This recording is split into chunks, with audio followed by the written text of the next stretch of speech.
നമസ്തേ, രാധേ കൃഷ്ണ. ഇന്ന് ഞാൻ പറയാൻ പോകുന്നത് നമ്മുടെ ജഗന്നാഥ് പുരിയിൽ നടന്നിട്ടുള്ളൊരു കഥയാണ്. പണ്ട് പണ്ട് പണ്ട് ഒരു വയസ്സായൊരു അമ്മ ഉണ്ടായിരുന്നു. ആ അമ്മ ഒറ്റയ്ക്കായിരുന്നു, ആരും ഉണ്ടായിരുന്നില്ല. അവർ ഒരിക്കൽ ജഗന്നാഥനെ ദർശിക്കാൻ വന്ന സമയത്ത് ജഗന്നാഥൻ്റെ മഹാപ്രസാദം കണ്ടപ്പോൾ അത്ഭുതപ്പെട്ടു പോയി. കാരണം അതിൽ മിക്കതും ഒക്കെ മധുരമുള്ള സാധനങ്ങളും ഒക്കെ പച്ചക്കറികളായിരുന്നു. ഇവരാണെങ്കിൽ എല്ലാ ദിവസവും മത്സ്യം കഴിക്കുന്നവരായിരുന്നു. അപ്പോൾ അവർ വിചാരിച്ചു, അയ്യോ എൻ്റെ ജഗന്നാഥന് കഴിക്കാൻ മസാല അല്ല ഒരു സാധനം കൂടെ ഇല്ലല്ലോ, എൻ്റെ ജഗന്നാഥന് ഇവിടെ നല്ല ഭക്ഷണം കിട്ടാണ്ടിരിക്കുകയെന്ന് വിചാരിച്ചു. എന്നിട്ട് അവർ പിറ്റേ ദിവസം വന്ന സമയത്ത് അവർ നല്ല മസാലയൊക്കെ ഇട്ടുള്ള മത്സ്യം പാകം ചെയ്തിട്ട് വാഴയിലയിൽ കെട്ടിയിട്ട് പൊതിഞ്ഞ് കൊണ്ടുവരികയായിരുന്നു. അപ്പോൾ കവാടത്തിൻ്റെ അവിടെ എത്തിയപ്പോൾ അവിടെയുള്ള ജീവനക്കാർക്ക് ഈ മത്സ്യത്തിന് മണം കണ്ടപ്പോൾ അവർ ആ അമ്മേനെ തടഞ്ഞു നിർത്തി അവിടെ. എന്നിട്ട് ചോദിച്ചു, ഇതിൻ്റെ ഉള്ളിൽ എന്താണെന്ന് ചോദിച്ചു. അപ്പോൾ അവർ പറഞ്ഞു, ജഗന്നാഥന് വേണ്ടി ഞാൻ കൊണ്ടുവന്ന ഭക്ഷണമാണെന്ന് പറഞ്ഞു. അപ്പോൾ അവർ പറഞ്ഞു, എന്തൊരു നാറ്റം അത് എന്ന് പറഞ്ഞിട്ട് അവർ തുറന്നു നോക്കിയപ്പോൾ ഈ അമ്മ അത്ഭുതപ്പെട്ടു പോയി. കാരണം അതിൽ നമ്മുടെ ചക്കച്ചോളയായിരുന്നു ഉണ്ടായിരുന്നത്, ആ മത്സ്യമല്ലായിരുന്നു ഉണ്ടായിരുന്നത്. അപ്പോൾ ആ ജീവനക്കാർ ആ അമ്മയോട് ക്ഷമ ചോദിച്ചിട്ട് അകത്തേക്ക് പോയിക്കോളാൻ പറഞ്ഞു. അപ്പോൾ അമ്മയ്ക്ക് മനസ്സിലായി ജഗന്നാഥന് ഇതൊന്നും കൊടുക്കാൻ പാടില്ല. അതിനുശേഷം അവർ ജഗന്നാഥൻ്റെ വലിയ ഭക്തിയാവുകയും ചെയ്തു. അവരും ഒരു സസ്യാഹാരിയായി മാറി. പിന്നെ അവരെല്ലാ ദിവസവും ഇതേപോലെ ചക്കച്ചോള ജഗന്നാഥന് കൊണ്ടുവന്ന് കൊടുക്കുകയും ചെയ്തു. ഈ കഥയിൽ നിന്ന് നമുക്ക് മനസ്സിലാവുന്നത് എന്താ?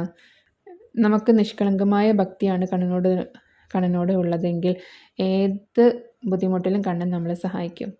ഇപ്പോൾ കണ്ണൻ ആ വയസ്സായ അമ്മേനെ ഇങ്ങനെ സഹായിച്ചിട്ടില്ലായിരുന്നെങ്കിൽ അവർക്ക് എന്തായാലും ശിക്ഷ കിട്ടുമായിരുന്നു രാജാവിൻ്റെ കയ്യിൽ നിന്ന്. പക്ഷെ കണ്ണൻ അവരെ സഹായിക്കുക. കാരണം ആ അമ്മയ്ക്ക് കണ്ണനോടുണ്ടായിരുന്നത് ഒരു മകനോടുള്ള സ്നേഹമായിരുന്നു. അത് കണ്ണനും അറിയാം, അങ്ങനെയാണ്. അതുകൊണ്ടാണ് എനിക്കത് തന്നതെന്ന് കണ്ണൻ അറിയാം. അതുകൊണ്ടാണ് കണ്ണൻ ആ അമ്മേനെ അവിടെ സഹായിച്ചത്. നമ്മൾക്കും ഇതേപോലത്തെ ഒരു ഭക്തിയാണ് വേണ്ടത്. നമ്മുടെ ഭക്തിയും നിഷ്കളങ്കമാണെങ്കിൽ കണ്ണൻ നമ്മുടെ കൂടെ തന്നെ ഉണ്ടാവും. നമ്മൾ അറിയാണ്ട് എന്തെങ്കിലും തെറ്റ് ചെയ്താലും കണ്ണൻ അത് ക്ഷമിച്ച് അത് തിരുത്തി തരും നമുക്ക്. കണ്ണൻ ഇവിടെ നോക്കുന്നത് നമ്മുടെ ഭക്തി മാത്രമാണ്. അല്ലാണ്ട് ചെയ്ത കാര്യം തെറ്റാണല്ലോ എന്ന് വിചാരിച്ചിട്ട് കണ്ണൻ ഒരിക്കലും ശിക്ഷിച്ചിട്ടില്ല. കണ്ണനോട് ഇഷ്ടമുള്ള കൊണ്ടാണ് അങ്ങനെ ചെയ്തതെന്ന് കണ്ണൻ അറിയാതെ കൊണ്ടാണ് കണ്ണൻ അവരെ സഹായിച്ചത്. ഇതേപോലത്തെ ഭക്തി തന്നെയാണ് നമുക്ക് വേണ്ടത്. പിന്നെ ജഗന്നാഥൻ്റെ മഹാപ്രസാദം എന്താണെന്ന് അറിയാമല്ലോ. ജഗന്നാഥ് എന്ന് പറഞ്ഞിട്ടുണ്ടെങ്കിൽ എപ്പോഴും വിശപ്പുള്ള ആളാണ്. ഇഷ്ടംപോലെ ഭക്ഷണം ജഗന്നാഥന് വേണം. അതുകൊണ്ട് ജഗന്നാഥന് കുറേ ഭക്ഷണം കൊടുക്കും. 56 തരത്തിലുള്ള ഭക്ഷണങ്ങളാണ് ജഗന്നാഥന് വെച്ച് കൊടുക്കാറ്.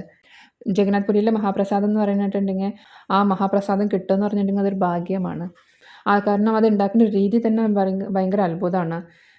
പല പല കലങ്ങൾ ഒന്നിൻ്റെ മുകളിൽ ഒന്നായിട്ട് വെച്ചിട്ടാണ് പാകം ചെയ്യാറ് അവിടെ ഭക്ഷണം.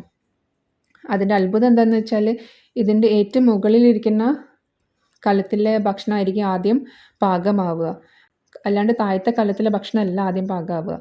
മുകളിലെ ഭക്ഷണം ആദ്യം പാകമാവും, അതെടുത്ത് വയ്ക്കും. പിന്നെ അതിൻ്റെ അടുത്ത കലത്തിലെ ഭക്ഷണം പാകമാവും, അപ്പോൾ അതെടുത്ത് വയ്ക്കും. അങ്ങനെയാണ് അവിടുത്തെ പാചക രീതി എന്ന് പറഞ്ഞിട്ടുണ്ടെങ്കിൽ.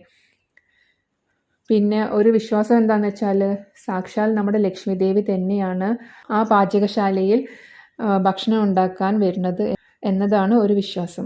അതുകൊണ്ട് ആ മഹാപ്രസാദത്തിന് അത്രയും സ്വാദാണ്. ആ മഹാപ്രസാദം കിട്ടുകയെന്ന് പറഞ്ഞിട്ടുണ്ടെങ്കിൽ അതൊക്കെ ഒരു ഭാഗ്യമാണ്. ഇതിൻ്റെ പിന്നിലുള്ള കഥ എന്താണെന്ന് വെച്ചാൽ ഒരിക്കൽ നമ്മുടെ നാരദ മഹർഷി വൈകുണ്ഠത്തിലോട്ട് പോയപ്പോൾ വിഷ്ണു ഭഗവാൻ ഭക്ഷണം കഴിച്ച് കഴിഞ്ഞിട്ടേ ഉണ്ടായിരുന്നുള്ളൂ. അപ്പോൾ നാരദ മഹർഷിക്ക് വിഷ്ണു ഭഗവാന്റെ ഭക്ഷണത്തിൻ്റെ ബാക്കി കിട്ടാൻ ഭയങ്കര ആഗ്രഹമായിരുന്നു. അതിന് വേണ്ടിയിട്ട് നാരദ മഹർഷി ശ്രമിച്ചു ലക്ഷ്മി ദേവിനെ പാത്രം കഴുകാനൊക്കെ സഹായിക്കുക, അങ്ങനെയൊക്കെ ചെയ്തിട്ട് അങ്ങനെ നാരദ മഹർഷിക്ക് ആ പ്രസാദത്തിന് ഒരിത്തിരി ഭാഗം കിട്ടി. അത് കഴിച്ചപ്പോൾ തന്നെ നാരദ മഹർഷിക്ക് ഭയങ്കര സന്തോഷമായി. അത്രയും രുചിയായിരുന്നു അതിന്. നാരദ മഹർഷി എന്താ ചെയ്തെച്ചാൽ കൈലാസത്തിലോട്ട് പോയപ്പോൾ മഹാദേവനോട് ഇത് പറഞ്ഞു. അങ്ങനെ മഹാദേവൻ വൈകുണ്ഠത്തിലോട്ട് വന്നപ്പോൾ മഹാദേവനെ സ്വീകരിച്ചിരുത്തിയിട്ട് വിഷ്ണു ഭഗവാൻ മഹാദേവനും ഈ മഹാപ്രസാദം കൊടുത്തിട്ടുണ്ടായിരുന്നു. മഹാദേവൻ എന്നിട്ട് തിരിച്ച് കൈലാസത്തിലോട്ട് വന്നപ്പോൾ പാർവതി ദേവിയോട് ഈ ഭക്ഷണത്തിൻ്റെ മേന്മേനെ കുറിച്ച് പറഞ്ഞപ്പോൾ പാർവതി ദേവിക്ക് ദേഷ്യം പിടിച്ചു മഹാദേവനോട്.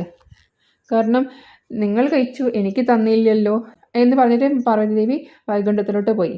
പാർവതി ദേവിൻ്റെ ദേഷ്യം കണ്ടപ്പോൾ വിഷ്ണു ഭഗവാൻ മഹാപ്രസാദം തരാമല്ലോ എന്ന് പറഞ്ഞു. അപ്പോൾ പാർവ്വതീദേവി പറഞ്ഞു, എനിക്ക് മാത്രമല്ല എൻ്റെ മക്കൾക്കും ഈ പ്രസാദം കിട്ടണമെന്ന് പറഞ്ഞു. അപ്പോൾ വിഷ്ണു ഭഗവാൻ വിചാരിച്ചു, മക്കൾ എന്ന് പറയുന്നത് ആരാ? ഗണപതി ദേവനും സുബ്രഹ്മണ്യസ്വാമിയും, അപ്പോൾ അവർക്കും കൊടുക്കാമല്ലോ എന്ന് പറഞ്ഞു. അപ്പോൾ പാർവ്വതീദേവി പറഞ്ഞു, അവരെയല്ല ഞാൻ ഉദ്ദേശിച്ചത്, എൻ്റെ മക്കളെന്ന് വിചാരിച്ചാൽ ഈ പ്രപഞ്ചത്തിലുള്ള എല്ലാവർക്കും ഈ പ്രസാദം കിട്ടേണ്ടതാണെന്ന് പറഞ്ഞു. അതാണ് ഈ ജഗന്നാഥ് പുരിയിലെ മഹാപ്രസാദത്തിൻ്റെ ചരിത്രം. അപ്പോൾ ഇനി അടുത്ത പ്രാവശ്യം കാണുന്നവരെ രാധേ കൃഷ്ണ.